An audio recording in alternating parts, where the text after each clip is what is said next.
Good day to the audience and my co-partner for discussion today, Miss PRIYAH.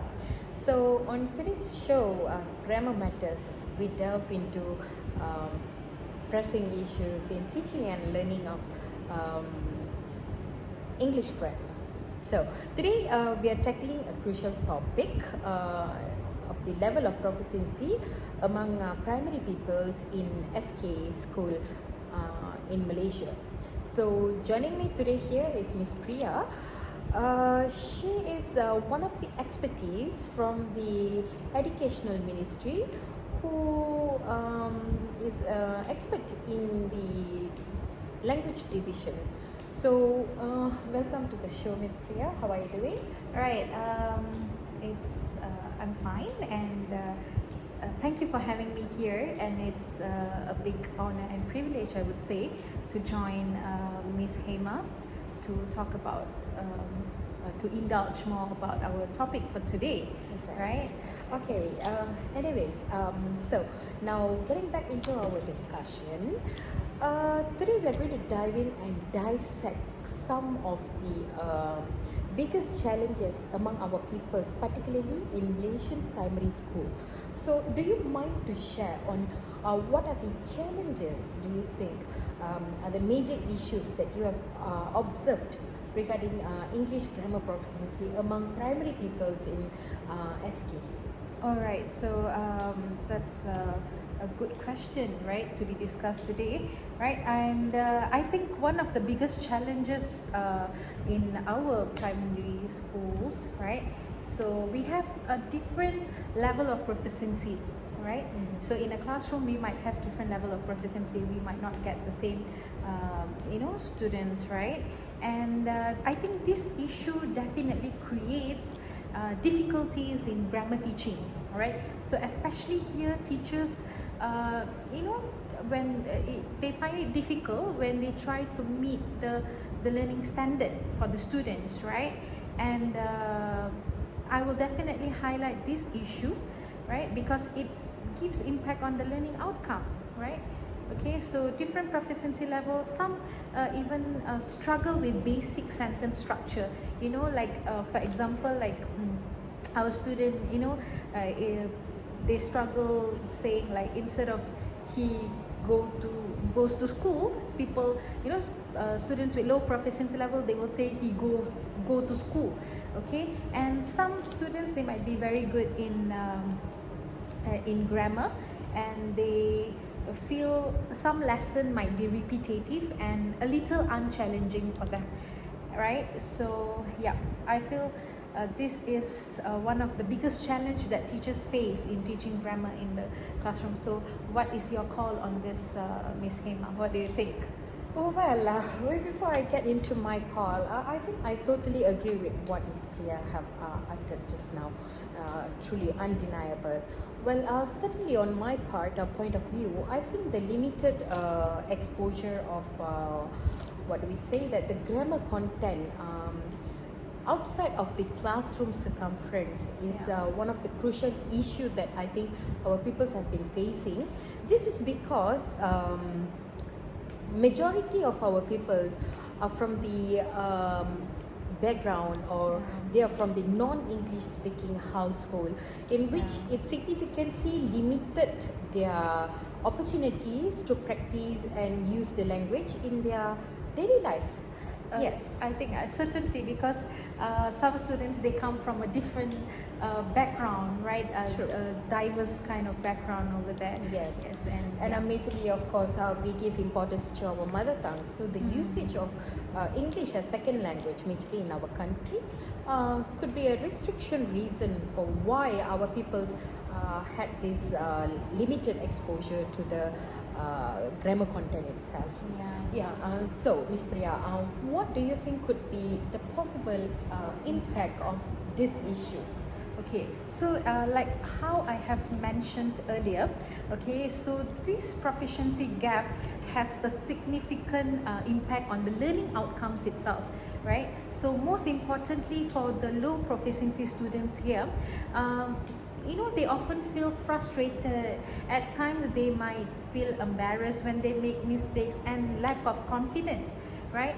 And somehow when this happens, they become disengaged with the class activities that the teacher is trying to do. So on the other hand, the high proficiency students, they might lose interest as well, because it's very easy for them, right? So for teachers, this gap means they cannot deliver lessons effectively, right? So the teacher might be struggling over there, and then they are stretched between helping weaker students and pushing advanced learners. So like how I mentioned earlier just now, different proficiency levels in the classroom is definitely a major issue in teaching grammar for our pupils in the classroom, right? And Well, Well, I think this is a validated point actually.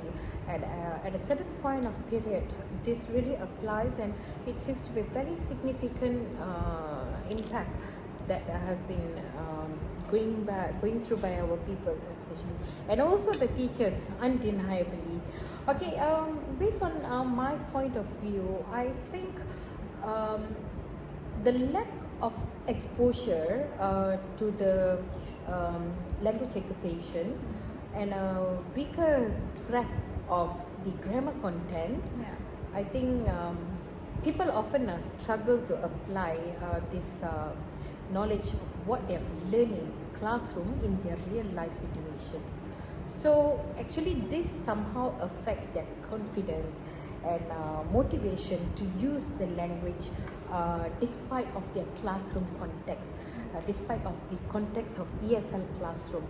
And they think that this is they are not good enough to use the language, and they're not confident at all. What says you? Yeah, I think definitely I would agree with your opinion, because it's true when they have less grasp on the grammar part, so it definitely stops you from growing, empowering the language actually. Empowering the language itself, and that could be one of the impacts on our students. Yes, right. Okay, Miss Priya, I would like to ask you, if you have given an opportunity, what do you think are the possible solutions that you might wanted to propose, or you would like to apply for what we are going through and what we are discussing for now? Yes, Ms. Hema, we already look at the issues and we have looked at the impact, and definitely we need a solution for that, right? So one of the solutions that I might think would be the best way is differentiated instructions, that you give in the classroom. So here teacher has to have he or she needs to have strategy, right? To students' proficiency level. So this is how it works here. So teacher can literally divide students into small groups, right? So like how we say two heads are always better than one. So they work well when they are in the group. They can do peer teaching over there. And so for low proficiency student, what teachers can do here is they can use visual. They can use visual aids. They can use games. Exactly. It can definitely, attract the students over there. And then for intermediate students, we focus more on sentence construction, like simple error, so that it doesn't it can be suitable for their level. And for advanced students or high proficiency students, what we can do here is we can give them an advanced task like role plays, debates, right? So that it caters your proficiency and they will not be left out in the class. Right? They won't be sitting at one corner thinking what they should be doing, and teachers can definitely use so many tools, right? For example, like Kahoot, quizzes, and they can allow them to work at their own pace, right? I think in this way they can keep all the learners be engaged in the classroom. Exactly, right? So, exactly. I also truly agree. Even my point also come toward certain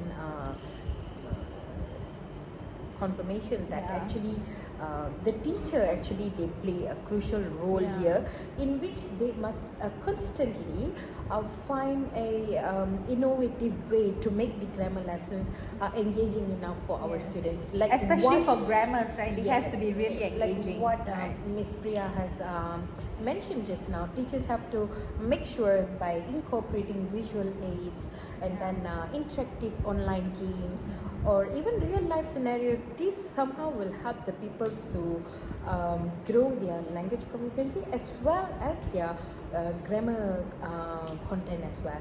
And somehow this will help pupils to connect grammar rules to their daily routine actually. So but somehow this kind of strategies will requires a lot of time. We need to invest vast time and resources, in which in most of the situation this is going to work for a long-term solution, maybe for not for an immediate solution, right? So and despite of that, one of the effective solution is of course you need to integrate technology into the teaching and learning process. This is to ensure our pupils are not left behind from anyone else, and they have been on the same track as let it be urban or suburban or even the rural peoples. We must ensure that there is no bridging gap between classroom learning and practical usage. So that's all from my side. Alright, I think Miss Hema, we were talking about the interesting platforms like Woodwall and quizzes or Kahoot earlier, right? So that the gamified learning actually the gamification actually can make the grammar practice more fun and accessible actually. So Miss Priya, thank you for your insights, and I'm very sure we have tackled the issues in grammar proficiency among primary people in SK especially. So that's all from us today, and once again Miss Priya, thank you so much for joining me, and so it was a very much pleasure for me, and I hope we can keep improving in giving the students the best that we can, right? And thank create you. a supportive learning environment. Alright. And thank you viewers for tuning in to Grammar Matters. Until next time, let's keep this conversation going.